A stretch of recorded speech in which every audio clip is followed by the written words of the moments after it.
Hello and welcome to episode 160 of the world's first Paul Weller fan podcast. I'm Dan Jennings, and 10 years ago, I gave up my life's dream and career as a radio presenter with one big regret. Never getting to interview my hero, the legendary singer, songwriter, and musician, Paul Weller. This podcast exists purely to solve that issue. Welcome to Desperately Seeking Paul. On this episode of the podcast, a proper world exclusive for episode 160. In the dynamic world of music, a few trailblazers stand out. Those people who have reshaped the industry with their audacious ideas, their unshakable passion. Andy Macdonald. Yes, we tracked him down, folks. I'm as shocked and amazed as you are. Andy Macdonald, the maverick behind Go Discs, Independiente record labels, is undeniably one of those people. This fella has an incredible knack for spotting raw talent, an unwavering commitment to artistic authenticity, and Andy wielded his magic wand to transform the British music scene. We'll hear how his discovery of the jam really changed his life. His journey in the music industry, starting out with a strong passion for discovering and nurturing talent. You'll hear the story of the match that lights the fuse that leads him to Go Discs, and to some key signings. We're talking Billy Bragg, the House Martins, We'll Talk the Lars, and of course, Paul Weller, that debut solo album, Wildwood, Stanley Road, and the biggest success for sales in Paul Weller's career. We're talking the jam, we're talking the Style Council. This was next level stuff. You'll hear about Independiente, Days of Speed, Illumination. And it's not too high praise to say that those Go Discs releases, this music, this discovery of a songwriter and musician that has connected so deeply with me for over 30 years now, changed my life. So this is a real delight, a world exclusive Andy Macdonald on the podcast. Let's get into it. Andy, thank you for joining me. Pleasure to be here, Dan. Looking forward to having a chat. I have to say, when I came up with this crazy idea nearly 3 years ago now to come up with this podcast, your name was right up there at the very top of the list, my friend, because my discovery of Weller was the Go Discs period. It was that first Go Disc release, Aha, Oh Yeah. And I've got it here. Look, here we are. Look at this. Yeah, still got it. Oh God, that takes me back. Well, over 30 years that is now. Yeah. 30th anniversary of Wildwood this year. Yeah. Amazing. Mad. So we're going to dig into all these memories. I'm so looking forward to this. Let's kick off with your love of music and where this comes from. And we'll link it into Weller because I'll have to ask you about the jam because I would guess the same time period in terms of you being a teenager would have been the punk explosion, I guess. Yeah, that's right. I mean, maybe a little bit before that. I mean, I was one of those kids whose parents loved music, but opera, and so I got this sort of a bit of jazz coming in. My mum used to play opera around the house every Sunday, and I got a violin stuck in my hand when I was 8, so I sort of played in local orchestras. Badly, hated that thing, but it got you into the world of like, this is music, and you sit down with like a bunch of other people and create something together. And so I did that for about 4 years, and then I picked up a semi-acoustic guitar when I was 12, and that was it. I was off like just playing, loved it. Used to spend every weekend in record shops buying whatever you could afford. So I used to I lived up north, so I used to travel on a little train into Sheffield, and you'd buy your vinyl, and generally we used to buy like one really good thing, and then you'd just buy the cut-offs and stuff that didn't have sleeves and just go through as much as you could. So I did that for like from 12 till probably 18, played in bands at college and stuff, played either bass or rhythm guitar. And then I saw a band that kind of just really summed it all up for me, and that was The Jam, playing at the Village Bowl down in Bournemouth. And They were just amazing because that whole era, I kind of liked the Pistols and what they were about, but there was never something, just like great songwriting and great lyrics and melodies that you'd linger with you forever. The Jam had all of that going on, but with like this ridiculous amount of energy. So when you're a kid in your late teens, that's like a really compelling thing, right? Cliche to say it changed my life, but it was a huge impact. I used to like some of the other bands around that. The Clash had their elements, but, the Jam were just consistently brilliant songwriting all the way through it. So that was kind of my number one, and just the sharpness of the whole thing. And, you know, if you play guitar, you recognize when someone throws shapes in a brilliant way. Do you know what I mean? And Weller's always had that. So there's a bit of a transformational gig, that one for sure. Love it. Oh, wow, that's brilliant. Well, and the look and the energy combine, really. The image is great, but the energy of that band coming off the stage is just, and I do think when I look back, because I was too young, but when I look back at those early days of Weller, the movement, the Livewood period and all that energy seems the same. That kind of, obviously it's the same fella, but we're like 10, 15 years later. It's nuts. I mean, every time I see Paul on TV or at a gig, like, he puts as much and more into it than he did then, I think, you know? Yeah, it's really funny because when it was a strange thing for me to sign a deal with him, because I was like, I think I wandered around for about 3 or 4 months going, fuck me, we've signed Weller. So honestly, because like if you're a fan of someone, it's like, there's a bigger burden on you, because when you know someone's that good and they've mattered that much in your life and the lives of, millions of other people as well, you kind of have to get it really right. Mm. And it was a strange period, I think, really, because Paul had done so well so young, in 2 different stylistic, very, noticeably different. And it's brave to do that. Record companies have this theory that, well, you just got to stick to what you're good at, which is bullshit, really, because like if you've got something else inside you to come out, if it's film music or instrumental music, whatever it is, you that's part of the process. You have to be allowed to express that.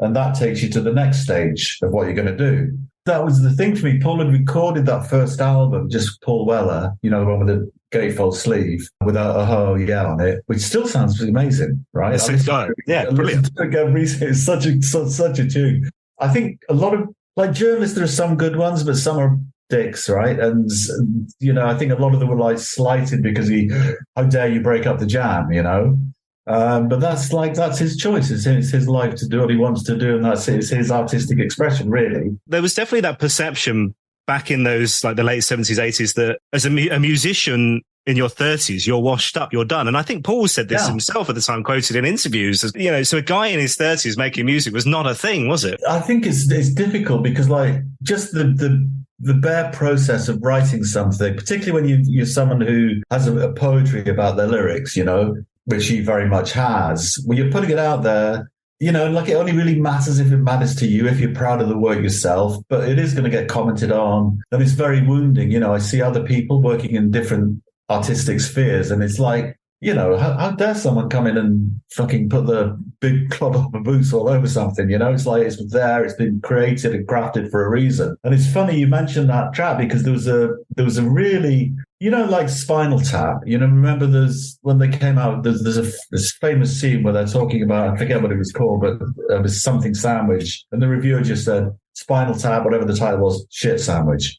Right? It was just this ignorant Luddite commenting on something that was beyond them. And there was a really sort of scathing review a one-word review about that particular track, which we all just went like, okay, then there's a real perception thing that needs to be broken down here, But, I think the thing is that my memories of that first album, Paul and his dad came in and they were like, we're just going to start small again, just play clubs, going to do north, south, east, west of London, build it up, get close to an audience again, which again is what he did when he did the Livewood tour. He came in, he said, I'm just going to take an acoustic guitar out there, just me, just want to sit really close to an audience. Oh, this was Days of Speed, wasn't it? Yeah. Days of Speed, yeah, exactly, sorry. And I went to see him over in the horticultural halls in Brussels, and it was brilliant. Again, it's just that discovery of, when the songs are really stripped down like that. But I think that was the thing. And they just, the best thing you can do when you work with someone as good as Paul is just like listen to what they're saying and understand their world and what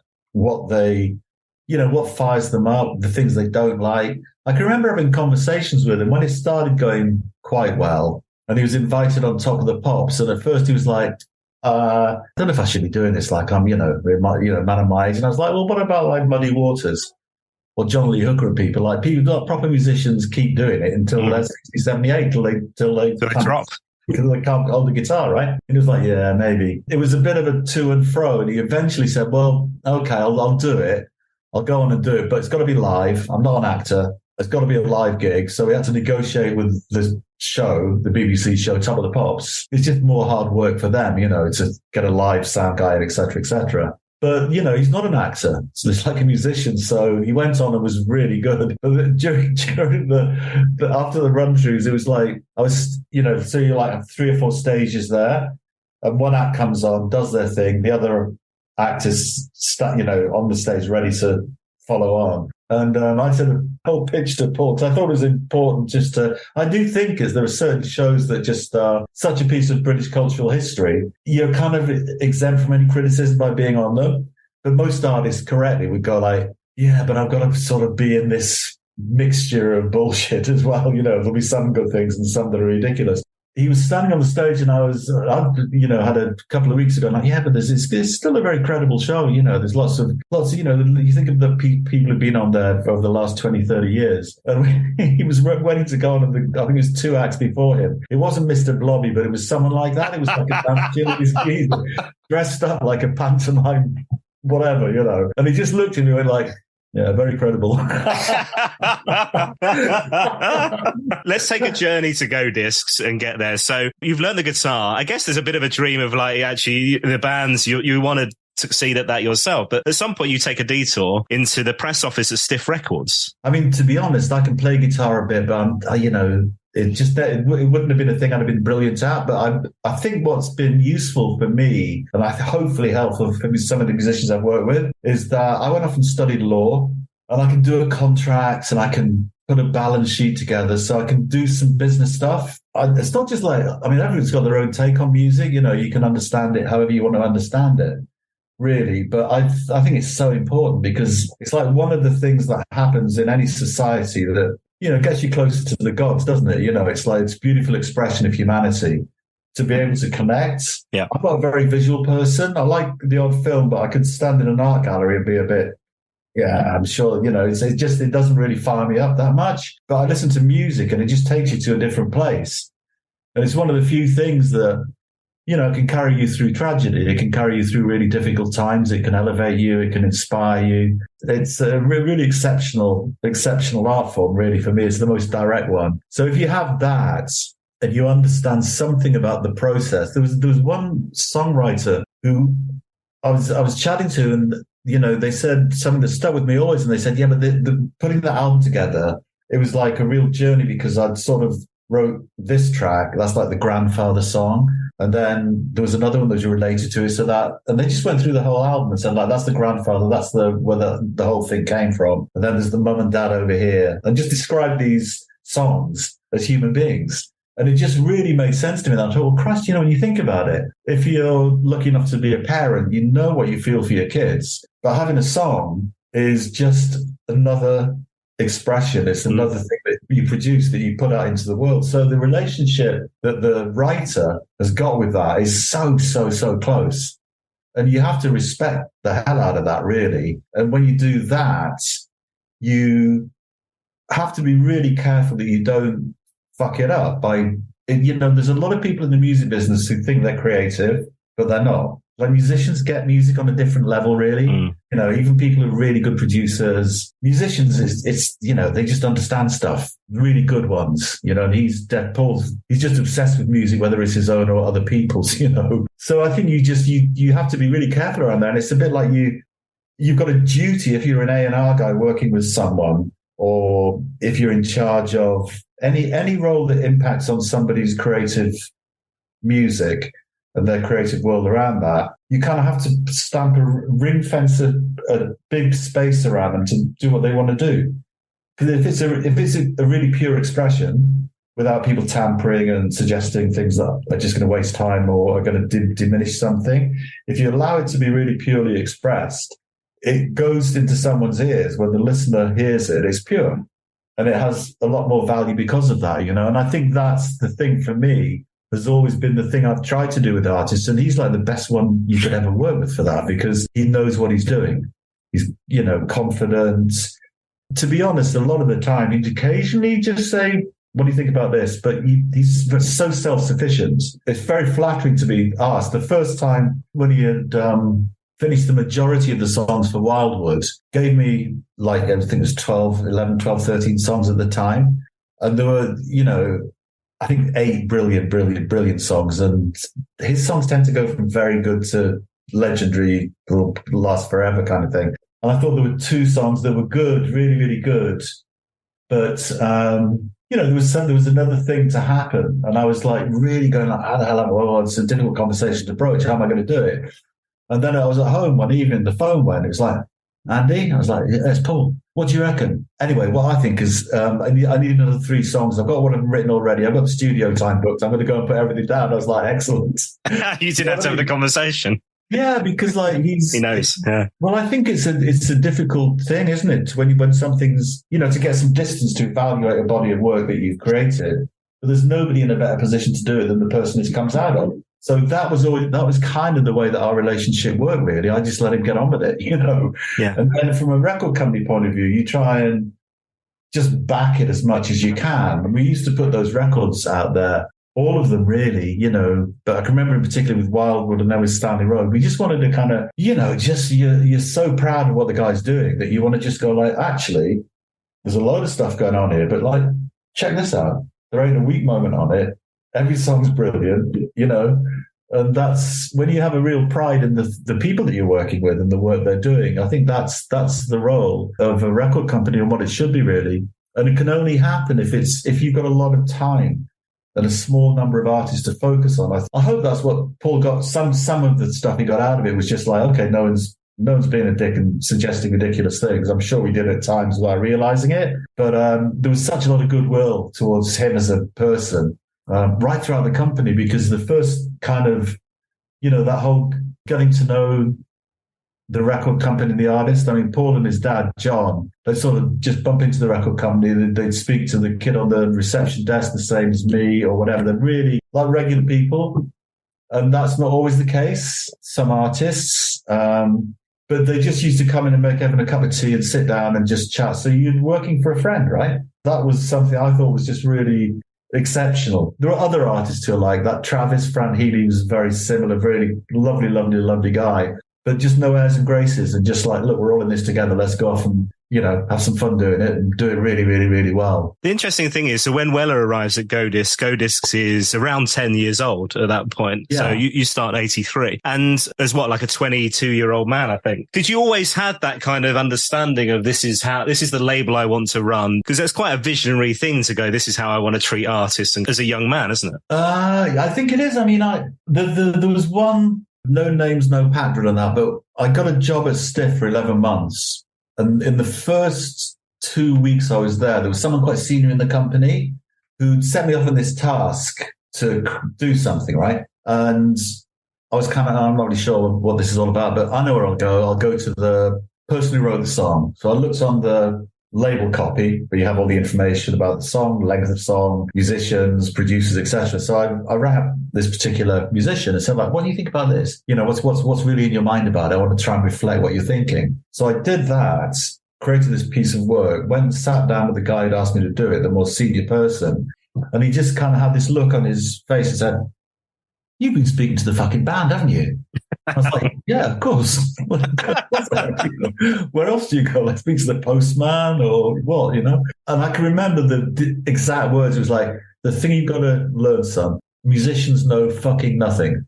And that for me, like as a enemy reading guitar player, sitting down there, really feeling really lucky to get a gig because I'd been out of work for 7 or 8 months before. And I just thought, that's fucking terrible. I mean, it's not like a big corporation. It's a small company, and that's just bullshit. And I left 3 months later, not specifically because of that. The reason I left, I went to see a band play up in at the Bull and Gate in Kentish Town on a Sunday evening. It was pissing it down with rain. And just one of those days where you weren't feeling particularly inspired. But I read this little 2-paragraph review of this band in The Face. I remember it's on the right-hand side just running down, and the band were called Pride. Well, this sounds really interesting, I'll go and see what they're like. And I went up there, and it was, they had a sort of 7-piece band, 2 girl singers, played about 5 or 6 songs, then broke it down and said, actually, we're going to just like slim this down now, and we're going to come back. One of the girl singers came to the front, took the lead vocal with a sax, a bass, and I think keyboard, maybe a drummer behind her, because you could hear there was an amazing voice in there out of the 3 voices that were singing them when they were a 7-piece. they came back as a 4-piece and just blew you away. And I ran into the office the following morning, and like, you've got to see this. She's so talented, and they play well. And it took me about 2 months to get the person with the signing power at the label to come and see them at Canvey Island Gold Mine. And they kind of went like, yeah, it's good, but it's not really for us, And I just thought, that's it. I went home and designed a logo after that, and it was Sade, So, that was, which, an incredible, the songwriting could have a bit more work on it maybe, but I mean, she's just an incredible, iconic, beautiful voice. Yeah, God. That lasts the test of time. But that was in my first year at this label. And that was the real, because I can remember just sitting there thinking, right, okay, so I'm nominally a press officer. So I'm running around kind of to Fleet Street and, Carnaby Street and the Record Mirror and Enemy, et cetera, and just sort of, trying to just get people to, check out bands and listen to them and comment well on them. But what I really want to do is work with musicians. So I was running around every night and seeing gigs, right? And that was the first really obvious, huge star in the making that I came across, really. And I can remember just going home thinking, like, heart in my boots, and the bloke said, it's good, but it's not really for us, And I just thought, my God, this is... Yeah, that must be so frustrating. You're kind of like, okay, I set up a label because of it. I really did. I went home and I just thought, fuck it, if you can't get something as obvious as that, fair hearing, then what's the point, So I went up and set up Go Discs. I was lucky because my mum had just sold a house up in Sheffield. She made 15 grand profit, and she gave half to me and half to my sister. So I'm sitting there with 7.5 grand. And I thought, well, do you know what? I'm living month to month at the record company. Suddenly I've got a little pot of gold. So I want to use half of it to set up a record company, and half of it I'll live off and see what happens. Wasn't married, didn't have a, long-term relationship, no kids. Probably a pretty nuts thing to do, really. When you think back, it's hard to get a job in the music business, and I've been lucky enough to be given this opportunity. I wouldn't say it's not arrogant. It wasn't like, hey, I can do this better, but I just sort of saw from those two things, like, I'm not going to be able to do what I want to do here, and it's like, if you can't help a musician get a gun, it didn't matter because she got a deal with CBS probably 4 or 5 months later, I think. But that was one of the a bit of the fuel that set the whole thing going, really. I love that. I also found it funny because my journey into radio was a similar thing where I really wanted to do radio. And it was only when my mum went to his parents' evening at school and the teacher was like, he's got this ridiculous idea that he wants to do radio. He needs to think about a proper, an actual career, because that's not going to happen. My mum was like, well, why can't it happen? That's the thing. Yeah, and then that made me more bloody determined to do it. Yeah. Well, bless your mum, that's the way, isn't it? Yeah, well, yeah, exactly. Let's talk about the first signing is not, it's not a bad one. Billy Bragg, right? Billy was in the first year. The first one was a group called The Box. So there was a band in Sheffield called Clock DVA who split, and they were just trying to get a deal together. So I just put out a 5-track 12-inch that sold enough to then pay for making an album that then paid for the next album. And then Billy, I came across in September of that first year. It started in the first week of January, Go Discs, and was originally going to be called Go Records, but there was one in San Francisco, and a Welsh friend of mine, Chrissy Roberts, just said, call it Disc. Everyone's getting into compact discs now. It's the way it'll carry you through for the next few years. So we went with that. And then, I just came across that first record of Billy's, the 7-track, which is the songs on there are just amazing songs. Man in the Iron Mask and New England, et cetera, and just the songwriting is, I think, phenomenal, So, we put that out, and it was a strange thing because he'd been signed to a label called Charisma by one guy. The label was struggling and not, they were just about to fold, actually. So Billy had been signed for nothing, really. And in return for some studio time that he got from Chapel Music, from Jeff Chegwin, he got like 3 afternoons. Went in there, stuck down a record, put it together, and the label, because they were so wrapped up with, I think, the receivers and what have you, he was basically selling records at the back of the hall from when he played gigs. He pressed up 1,500. No, he pressed up, I think it was 750, because the 1,500 figure was what I ended up paying Charisma to get him out of the deal. Because it was, again, one of those lovely conversations where I ran up the head of business affairs and just said, look, I'm not sure really wedded you are to this artist's future, but I think he's incredible and we'd love to sign him. They said, no, very, very important, very important. We see him as the way forward for, young talent. It's really important for us. And I said, well, look, let's get to the deal. What would be, we're talking, you picked up the phone. What would be the sort of thing, would it be if I gave you £1,000 or something? And he said, 1,500 is a deal. So I gave them 1,500 quid. And Billy got 500 quid, which he bought a little Roland Cube amplifier with. And I sort of was kind of running out of money then a bit. So I gave him a Beatles talcum powder from the 1960s and a copy of Motown Chartbusters Volume 3. I've got that, yeah. He was more than happy with, Wonderful. I mean, to be fair, he pays that back pretty quickly. Yeah, didn't do too bad. And a phenomenal artist and a brilliant guy. He's been on the podcast. Quickly, I want to talk about the Lars, because that was obviously a really key signing. And that was a bit of a sneaky one as well, wasn't it, in terms of signing? It was kind of something where you were reviewing them and then you gave them a duff review to go. Tell me the story on signing the Lars. Yeah, so you're close. It was... So Rough Trade used to have a magazine, like a fanzine that came out every month called, I think it was just called The Catalogue.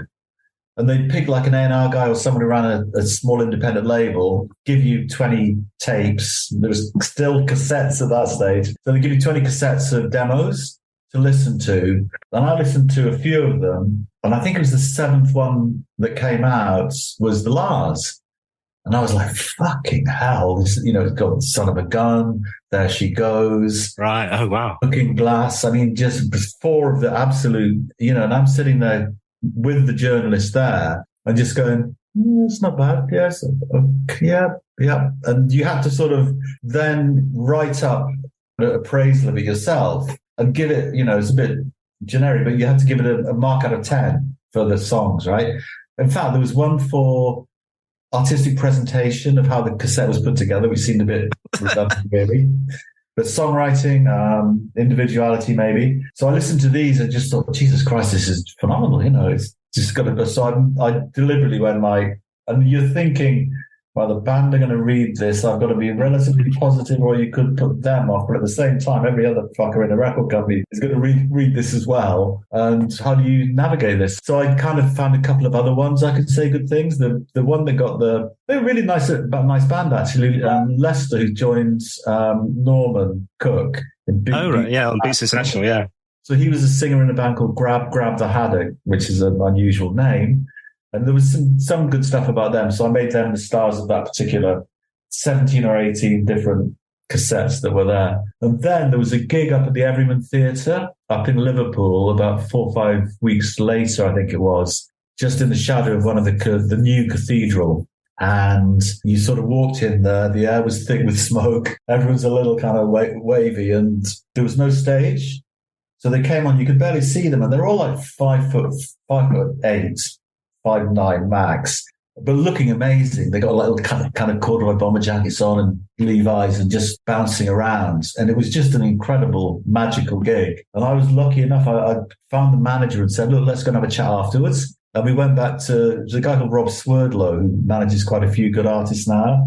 And we went back to his house and just smoked weed. And they came down to London rather about, I'm going to say it was like 3 or 4 days later. I think it was really quite close from the gig. And they were just great, They're obviously, it was a strange journey working with them because we were in and out of studios, nothing came out. Well, yeah, years of recording, re-recording. Eventually that brilliant debut album comes out. Although I know that I think Lee Mathers still isn't a fan and is still working on album number 2 somewhere.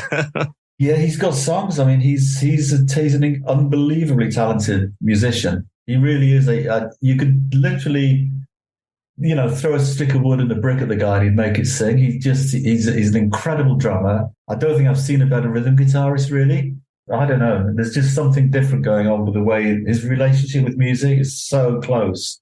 Speaking to him about his lyrics, there was a track called Calling All that he wrote. He said, I dropped some acid and I went down to the Albert Dock and I was sitting there at dawn light with my guitar and just writing. I think that might have been a Liberty ship because he was watching the ships go up and down the Mersey. But he wrote this song called Calling All, which it's like a tattered street, a battered coast, the wind had gathered like a host and heavy blows came raining down on me. And he said, honestly, I don't know where this shit comes from. like fucking Shakespeare or something. Like, where, honestly, it comes out and it's like, and I think like quite a few musicians or songwriters say that there's something that happens beyond your staging of it. You can sit down and put your ass on the seat and pick a guitar up and, have a pen and paper, but something's got to come through you, right?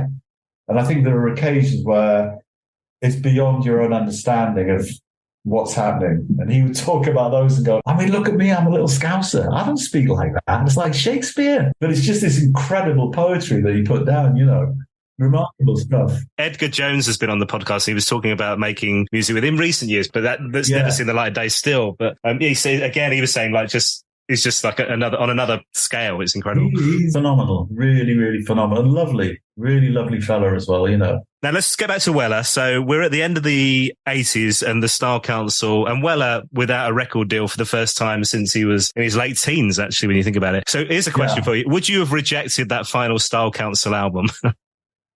No, I wouldn't. I would just have put it out and said, but been realistic, so it's a really, really good piece of work. And it was something that needed to come out and it stands the test of time. And it'll, when do you value or evaluate something 10 years or 30 years or 50 years? There's a famous story in the music business about when Brian Wilson was working on his track over in Los Angeles and they'd had some success.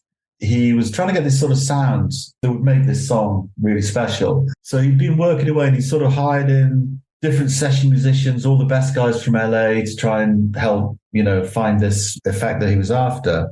And, the A&R guy was down there at the studio going, oh, come on, Brian, that's like 3 weeks now. It's just one track. You've got to move forward. And he's like, I've just got to get this. I've got to capture what's in my mind for it, Went on for another week or so. The head of A&R went down there. Again, he was like, look, I just got to, and eventually the head of accounts went down and said, Brian, how much this is costing? This is, it's $20,000 or whatever the figure would have been then. They got him stoned, I remember, because they were quite a fancy record company, Capital, I think. They'd all got little Mercedes sports cars they used to zoom around, apparently. But anyway, so it ended up with nothing really happening. And eventually he found it and had spent a fortune in those terms, that particular era, on this track that came out and was Good Vibrations. Right. So, I mean, the only answer there is to say, listen, you're a genius and you're trying to find something. Good luck. Off you go. Otherwise, like, the whole culture of that period will be severely diminished, right? So Weller's without a deal and starts playing live again, but he talks about the fact that he didn't really have his mojo. He puts out Into Tomorrow, which suddenly is kind of him back. He's kind of found that love of music again, the love of writing, and that band are just on fire. And that was on his, like I say, his own label, Freedom High. But so when was your first connection with Paul around that time? I just got a phone call from his dad, from John, who said, look, we're looking around. I think Paul might have said to him, I'd met Paul very briefly on a CND march. He was there with Steve White. Just said a quick hello, didn't really get engaged in a conversation after that. But, I guess he'd probably be looking at small labels that he thought were decent homes. Because if you've been in treated badly, if someone says, we're not going to put your work out, fuck that, that's just so, that's bad manners beyond fucking belief, isn't it? I'm not going to put your record out. It's really just inexplicable, I think. So it's just a phone call. And my memory is we just moved from King Street in Hammersmith to St. Peter's Road. So it was this kind of newish building, much bigger than we needed. So we got Malcolm Garry's TV company in on the other half. So he did the Tube. I don't know if you remember that music program. So it was kind of like quite vibey. It was quite an interesting place to be. John and Paul came in and Paul just smoking like, 5 fags a minute.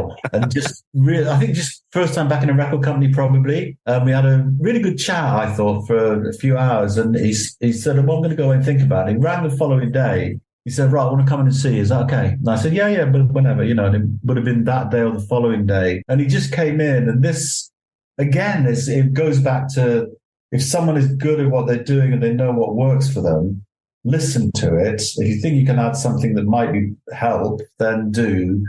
But otherwise, get out of the way. And he just came in and said, look, I'm going to, really, I'm thinking really seriously about, I really enjoyed being here yesterday. I think it could be, we could work well together. But I just want to let you know the things that work for me and things that don't. I'll do some press, but to be honest with you, I've been doing it since I was 18 years old, and they can be very repetitive and time consuming. So got to be very selective about that. I was like, yeah, no problem. I'm not going to act. I just want to play live a lot. And I forget exactly what else he said, but essentially he just came in and said, here's what I do well, and this is what I want to do. Are you up for it? And I was like, yeah, totally. Let's just go off and do it. And I think that there's no need to get over involved in that stuff, is there? If someone clearly knows what they're about and what they're doing, you know, he knows the studios he likes, he knows the people he likes working with, he knows the sounds he's going for, he knows how to get them. What's an A&R guy going to do in there apart from sit around and like steal the oxygen in the studio? There's no point. But there must be a bit fanboy of you as well, as like, you know, as the guy who loved the Jam, going, this is like what a signing this is. Yeah, 100%. I couldn't believe it. I mean, it came at a time, I can remember we'd had some good success, and I think we were a little bit low on energy at the time. And when he came in, it took everything up a couple of notches. And that's partly because of the stature of the artist that you brought into the label. But it's also, he would regularly ring me up and go like, have you heard this? Have you heard that? Have you heard this band? Have you heard that band? He's like having an unpaid A&R guy out there. He's like, oh, look, check this out. Or he'd bring tapes in and say like, listen to this, look, track 4 is amazing. So you've got this energy.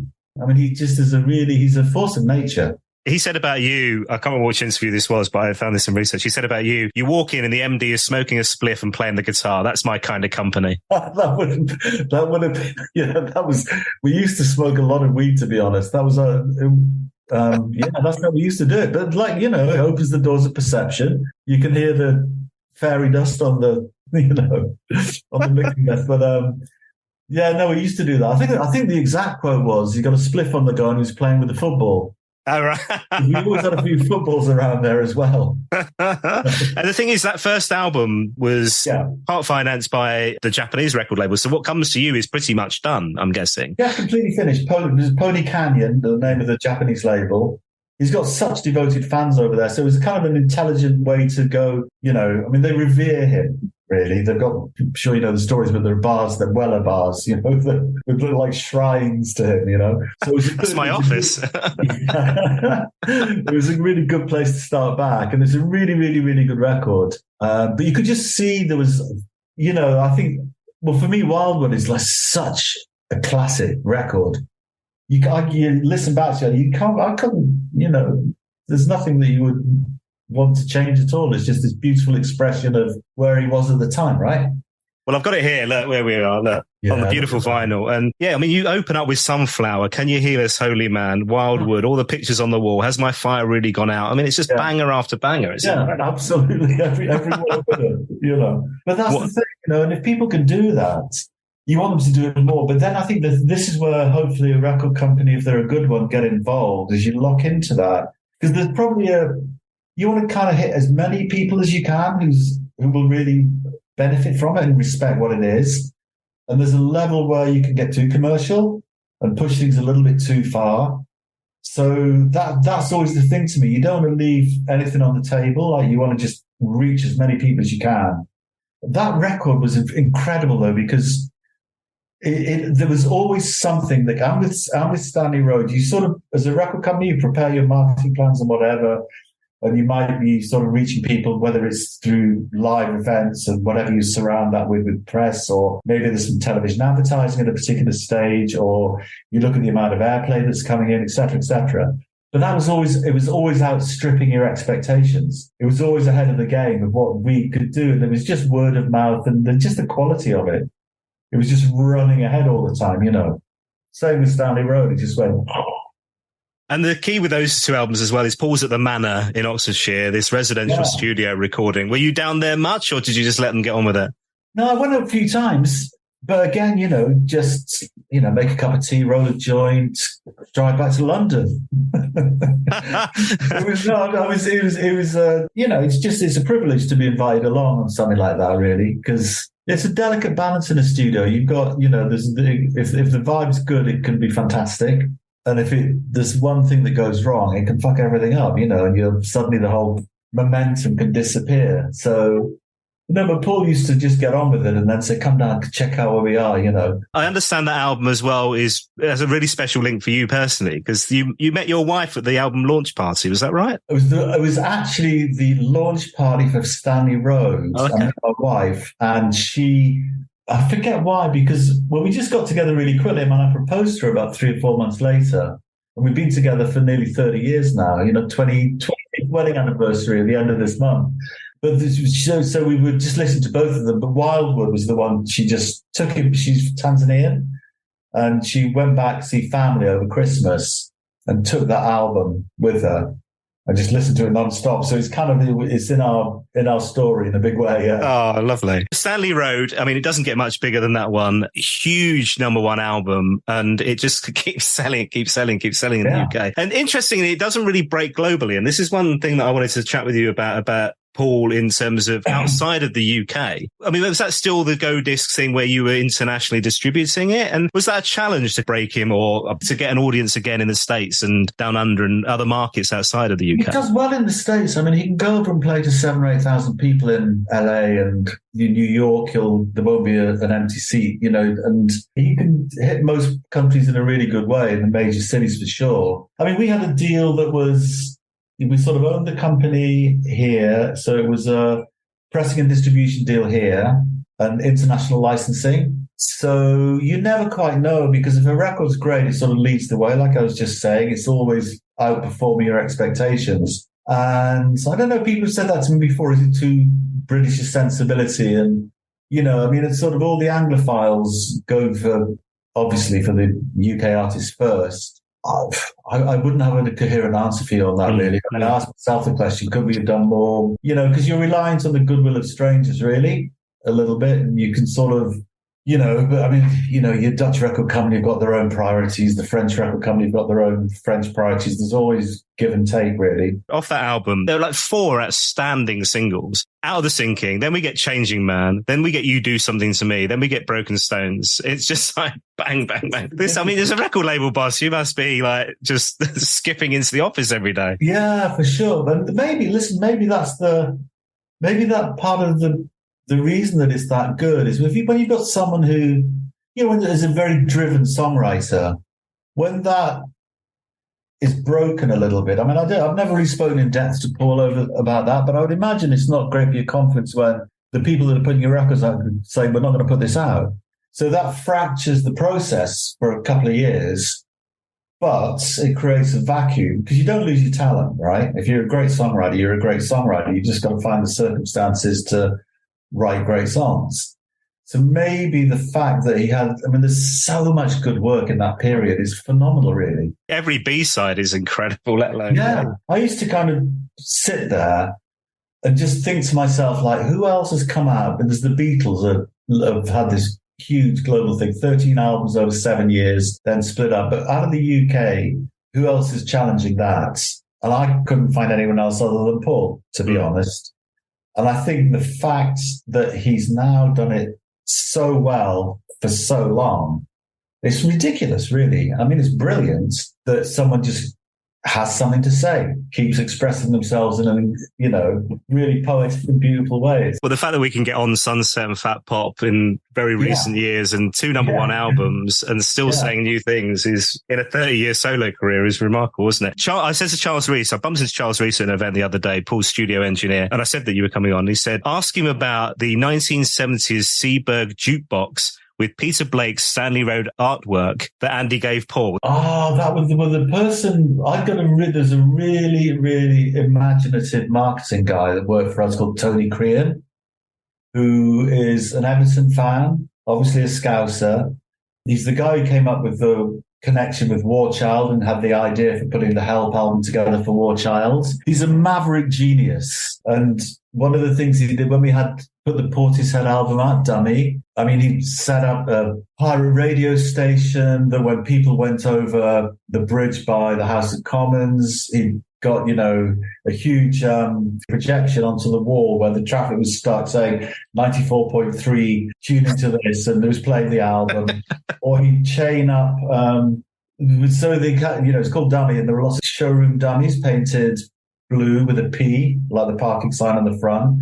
which is fine, but he took it to another level and sort of changed some of them up to the little aisles in the middle of Oxford Street when you cross the road. So there are some amazing photos of the police kind of looking at these things and thinking they were terrorist atrocities.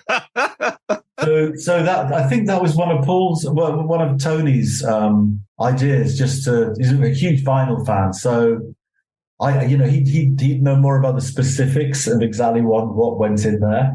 I've seen pictures of the jukebox, but didn't realise. Oh, and actually, he says, because it obviously lives at Black Barn Studios, he also said, ask Andy about playing cards with John Weller. He may shed a tear. Oh, my God. They used to like a game of 3-card Bragg or poker. They really did.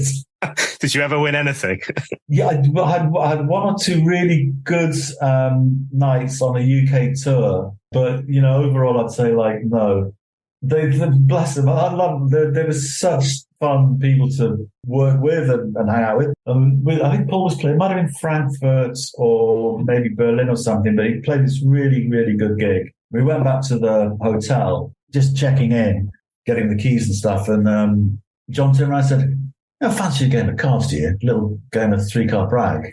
We've got this, we've got one of the suites upstairs sorted out. So we went up there. It went on till 6 a.m.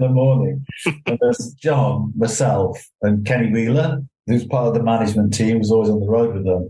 And Kenny, I can remember, because what it's like, you're 5 a.m, you're slightly hazy. And I can just remember Kenny, who's like quite a substantial gentleman, and he was wearing a pair of black jogging bottoms, and he'd taken so much cash off me that it looked like he got 2 saddlebags on. He got about 50. Well, I won't say how much he was, but I had to send some more across. I had to send a check across. And he, bless him, he was really, really, really nice to me. So he rang up and said, Andy, thanks a lot, boys. I just bought myself a new extension on that. An extension on the side of the house. I've cleared the mortgage.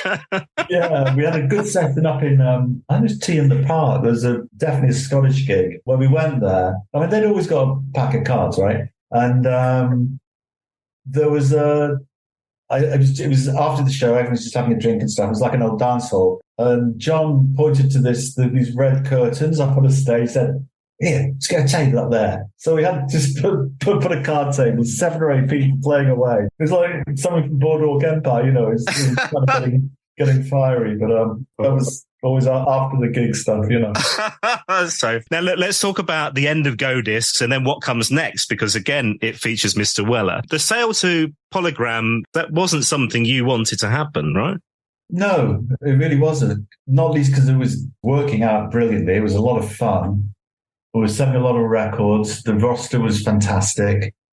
And, you sort of learn things as you go along. So I cut the deal with them after 4 years of doing it. I did sort of 11 months just through Rough Trade and through Pinnacle, just as a complete independent. We then did a deal with Chrysalis that lasted for 3 years. They were great. They helped us build up. And then did a deal with Polygram. And, it's a little bit more serious. There's more money on the table to go and make more records.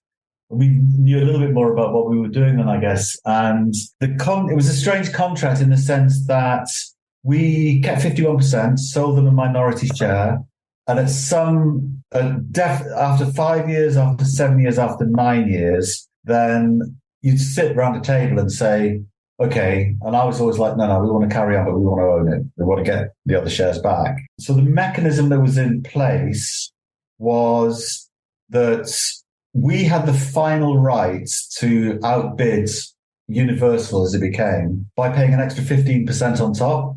But critically, they could value the company. Oh, okay.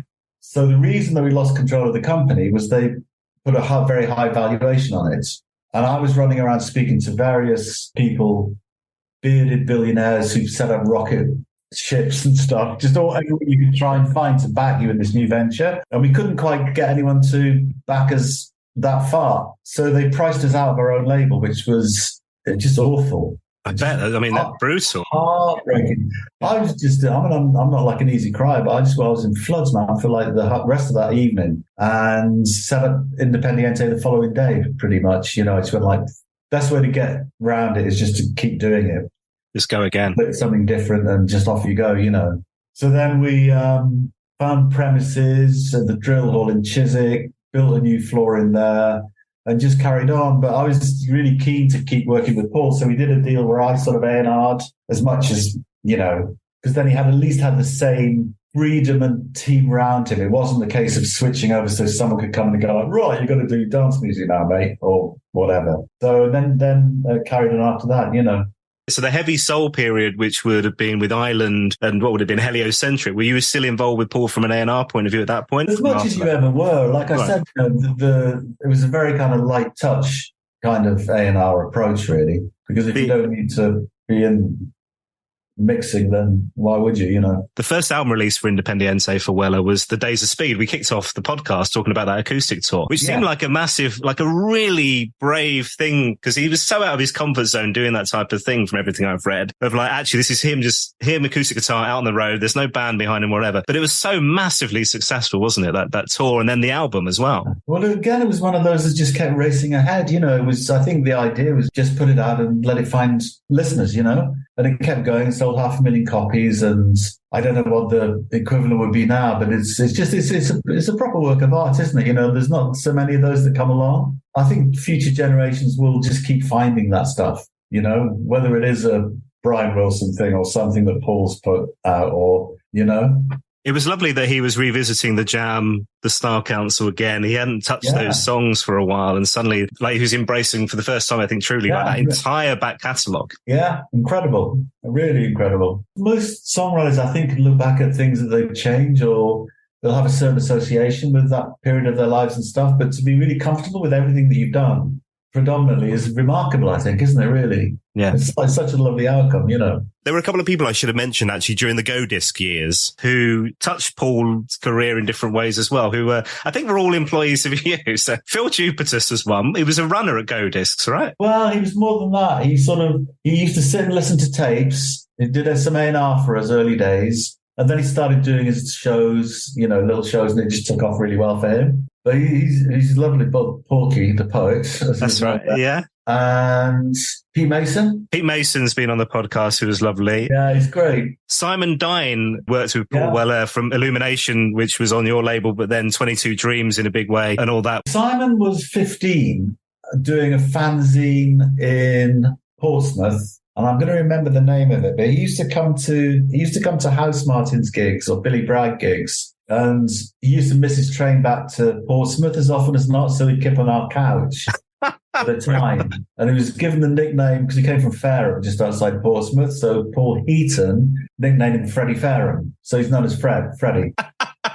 For 15, 20 years. And he's done really well. You know what? They attracted some really interesting people. Carl Smith from Madness came and did A&R for a while. It's really good. If you've got, musicians in a record company, that's like what you should do, isn't it? So Independiente, again, massive success. I mean, we're not going to have time to go into all the artists on the label, but I do want to mention Travis, because this tied in with my broadcast career when I was doing breakfast shows, and we were playing Travis like every morning, because that was it. The Man Who was, it's such a massive album, and then the Invisible Band afterwards, which seems to just either be always number one. I kept going back to them. It was just incredible. They were so massive, weren't they? It works if you find good writers and let them do what they want to do.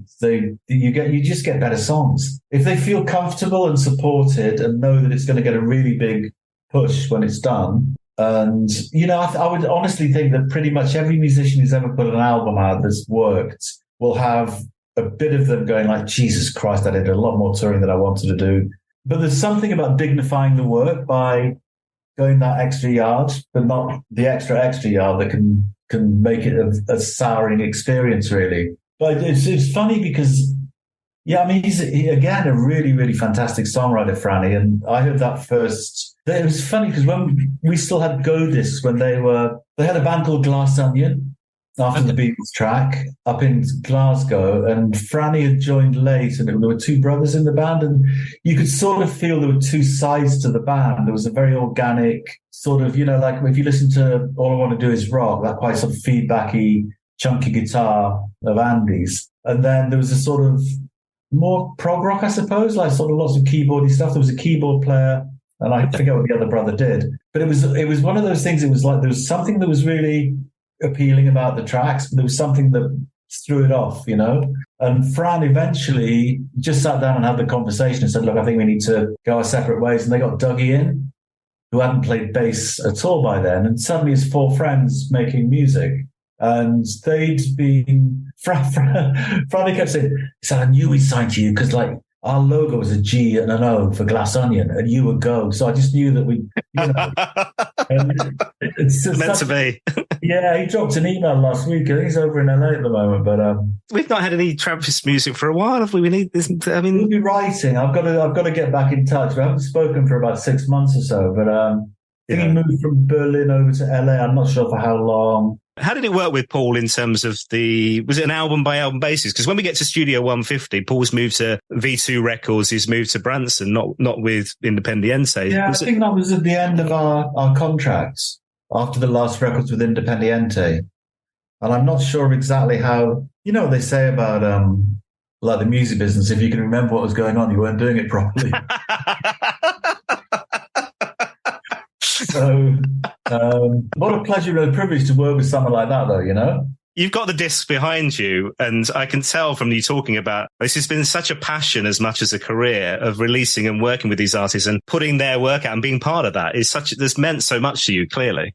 Yeah, 100%. I mean, I'm lucky in the sense that I kind of think I get music and the importance of it. Wouldn't be able to make it myself, but I know how important it is. And I've got a set of skills through studying law and being able to do planning and strategizing and things that are quite useful. So if you've got the best interests of musicians at heart and you're willing to let them get on and do it, then you can put like a framework around it that makes it probably just a smoother process. You can see when it gets fucked up sometimes where so with Ocean Colour Scene, Paul slipped me a tape from them early days. We were so busy. I mean, they're lovely, lovely lads. They're so nice. And I thought it was fantastic, but I knew we couldn't really do it justice. We were so stretched. So the thing that we did was, and it's partly because the experience they'd had, they got signed when they were quite young, I think 18, and they weren't really allowed to do the music as they wanted to do it. It was a case of, we're going to get this engineer in, he's going to get this drum sound. I think they had to go about 3 days in a row for this process, this really fucking ridiculous process of engineer trying to impose a drum sound on them, which is nothing like their sort of organic, kind of slightly bluesy feel about the sounds. They've got very organic stuff. It was a bit machiney. And I think that, if you're 18 and someone's doing that, you just think, it's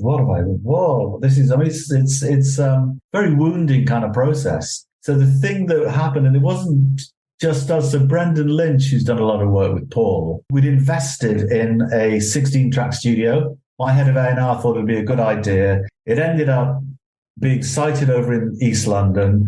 No one had the time to go there, or we were too stoned to remember where it had been installed. So it didn't really get used very much. It got used maybe for 2 or 3 months, and then it was stuck in my attic for a long time. And I said to them, to Ocean Colour Scene, look, just bring a van round and take it, stick it in the rehearsal room and work away and see what you can get. And they did. And I think probably all the better for it that they just had a really sympathetic guy with a great pair of ears like Brendan working with them. They made the records. They paid a tiny amount of mixing time, 30 grand or something, to get a record that went out and sold well over 1 million copies. That was the thing. They had this lovely period where they could curate all the different sounds that went into the songs and just sort of, make something themselves. You don't want someone coming in and some hired gun coming in. And if that happens to, maybe not as severe a degree as that, but it does happen a lot. The music business, it's music, this is the first word, right?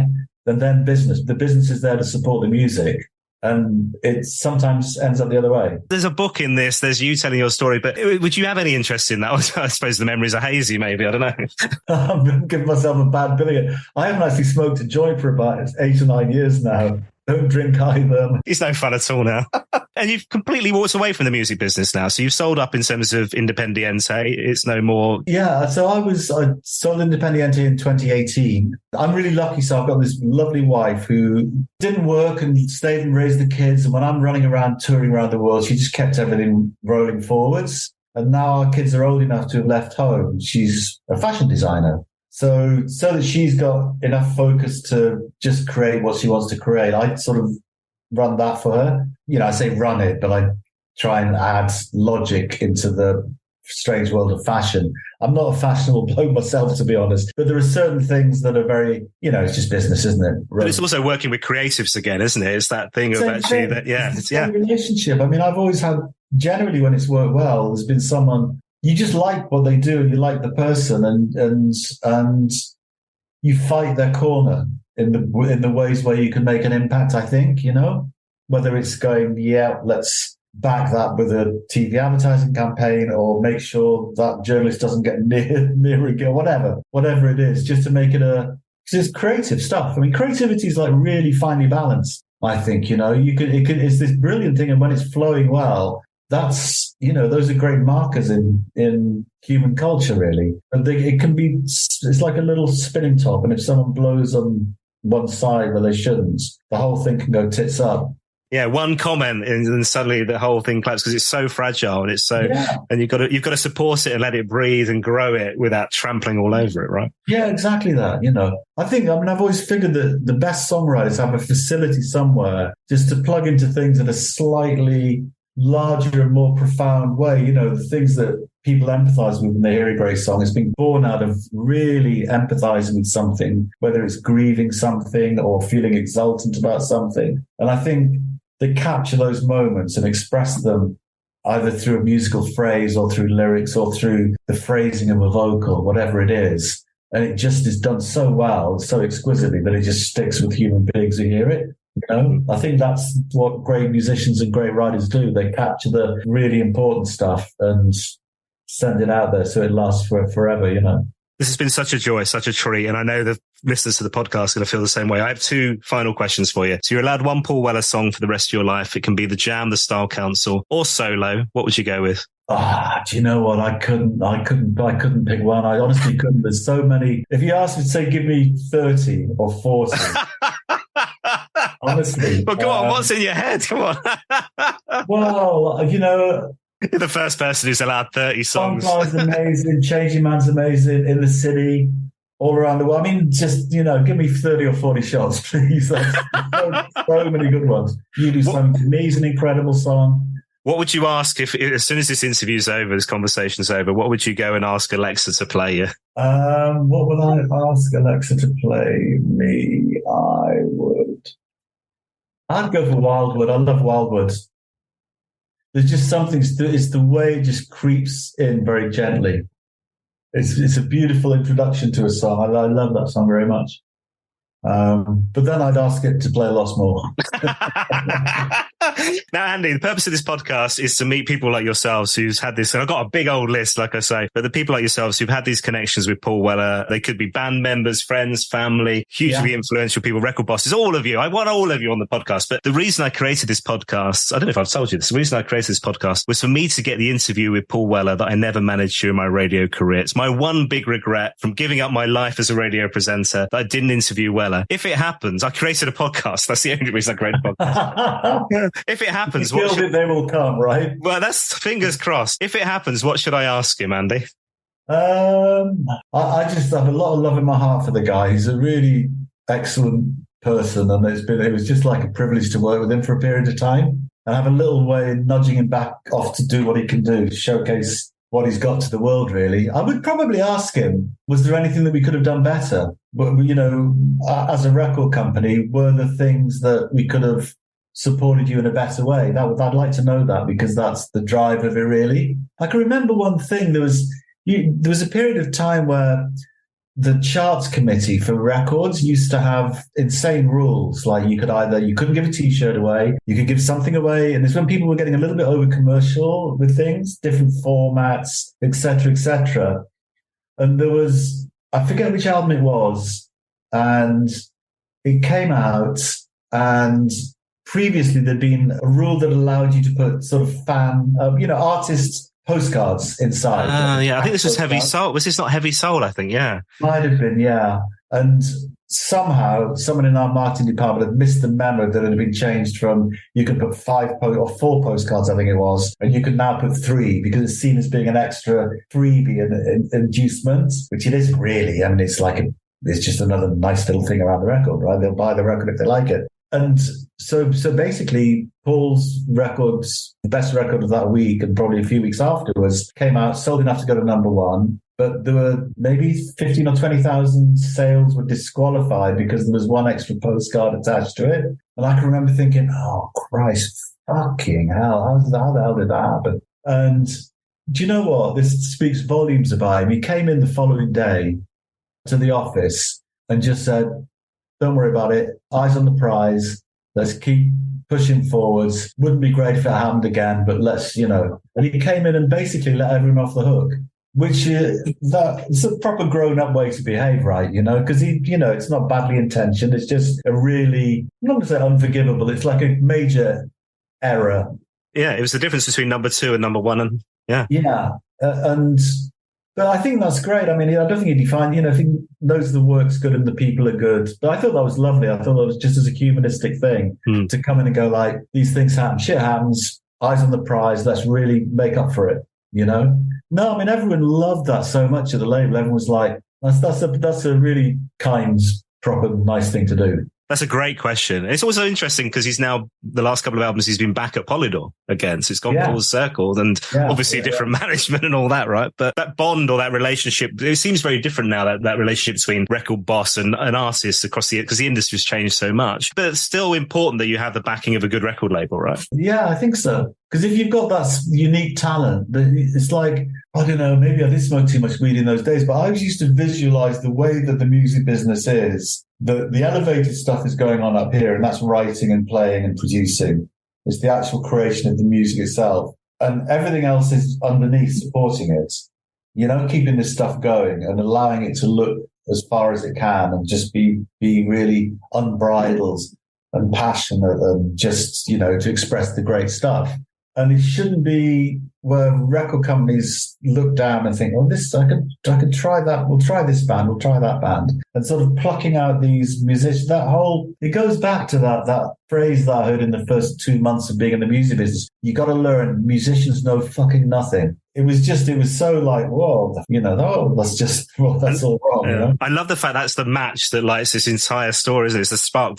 Yeah, it is. And it's, you don't want to sound like you're, of yourself about it, but I think it's so important. It's so important that it's allowed to come out. Life is a lot better with great music, and it will. It's one of the main things I look back at. You look back over the span of your life and you measure it by music. It's a cliche to say it, but it's just this incredibly beautiful thing that goes along when you wake up in the morning. It's there and you can access it whenever you want. And it's an extraordinary medium for expressing things, right? Yeah. Thank you so much for your time. No, it's been a pleasure, Dan. Sorry, I took a while to get there. Oh, no, man. Honestly, this has been such a joy. Thank you so much for your time. Really do appreciate it, man. You take care. I hope you get the interview with Paul. Bless you. Thank you, Andy. Take care, Dan. Well, there you go. How about that? I mean, that's going to be difficult to top, right? The magnificent Andy Macdonald on the podcast. I hope you enjoyed that as much as I did. What a legend. If you want to read more, find out more, you can dig into the show notes for this episode of the podcast. Just go to my website. It's paulwellerfanpodcast.com. I've written a little blog there as well. Covered off those key releases, the singles, the albums on Go Discs and on Independiente, and even the couple of DVD releases that came out on that latter label as well. Dig in. paulwellerfanpodcast.com. And whilst you're there on my website, do head to the store. You can find our official merchandise. I'd love to see pictures of you with your mugs. Get involved. And if you fancy it, you can also support the podcast financially with a virtual coffee. It's only £3. Sign up for one, or you can subscribe. I'm on holiday at the minute, so I haven't got all of these to hand, so I'll do some more on the next episode of the podcast, okay? Hi, Sarah Kane. Thank you to you for your virtual coffee. Says, love what you're doing with this podcast. Listening in the US. An old mod here. The Jam changed my world in 1980 when I first encountered sound effects, but I've loved all of Paul Weller's incarnations. Every episode takes me down an awesome musical rabbit hole. Keep the faith. Hey, Sarah, thanks. Lovely to have you on board. She posted on Facebook, actually. I must read this to you because it's made me laugh. She posted on Facebook. She said, though I was a little wary at first, right? This is a great podcast if you're at all a Paul Weller fan, whatever era. Maybe you just love a band or musician that has worked with him or was influenced by him. I think a lot of you know the Jam changed my world in 1980 when I first encountered sound effects and couldn't stop dancing to it in the Barclay Tower Records. As devastated as I was when the Jam broke up, I survived. Hey, I was 15 when they broke up. I was allowed to be devastated. And I've loved all of Paul Weller's incarnations. Love it. Check it out if you haven't yet. The Paul Weller Fan Podcast. Thank you, Sarah. She said, they're desperately seeking Paul. It sounded a bit desperate, but your sincerity and genuineness won me over. And the guests, I've learned so much from this podcast, and I haven't even heard of half of them. I don't want it to end. Oh, Sarah, thank you so much for your message. Love it. Hey, look, you can get involved. We'll do more messages on next week's podcast. Get involved. Just head to my website, paulwellerfanpodcast.com. You can tweet at WellerFanPod. Actually, it's not Twitter. Is it you're Xing now? I don't know. Anyway, that thing. You can get in touch there. You can also find us on Facebook, Instagram, and Threads. And no, I don't really know what that is either. paulwellerfanpodcast.com. Thanks for listening. I'll see you next time.